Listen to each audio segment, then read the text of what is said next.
My name is Nathaniel. And how old are you? I am 4. You are 4. Good job. Yeah, wave at him. Nathaniel was born with a congenital airway defect that is called subglottic stenosis in a laryngeal web. Basically, that means a narrowing of the airway at the subglottic level or just underneath the larynx, the voice box. The opening between his vocal cords at birth was approximately 1.6 millimeters in size. That's like the size of a pinhead, right? It's pretty little.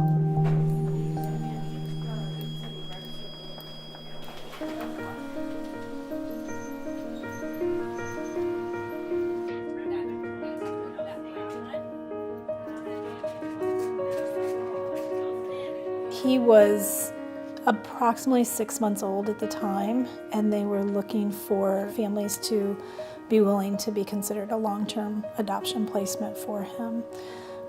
So they send you first initially a paragraph. He's called Baby S. And when we saw the information and saw the picture, Rich said, "Oh, let's put his picture on the refrigerator." I think my exact words were, "We're going to bring that baby home if we put his picture on the refrigerator." My first impression was he wasn't able to be a baby.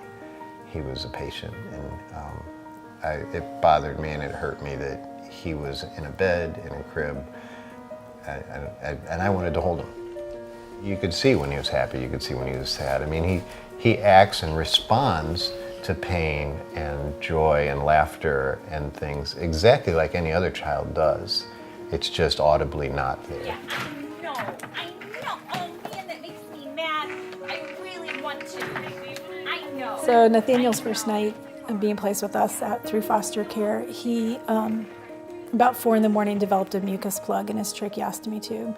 I looked at his pulse oximeter that he was connected to, and it was in the 70s and then fell into the 60s. And he had a dry, kind of raspy wheeze. He was thrashing his arms, he was frantic.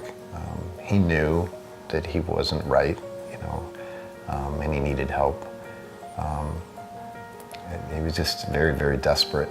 I had done one trach change on Nathaniel prior to that in a very controlled situation with 2 other people there who knew what to do. And so I struggled to get the new trach in, got it in on the 3rd or 4th attempt, and then Rich was again at my side and had an ambu bag and was bagging him and resuscitating him. For me, I think when I first felt like he was mine was that first night when we had the airway emergency and life and death were right, you know, before me, and you're holding him in your hands and life and death is right there. And that's when I felt like, you know, I would grieve just as much for this child as I would any of my biological children.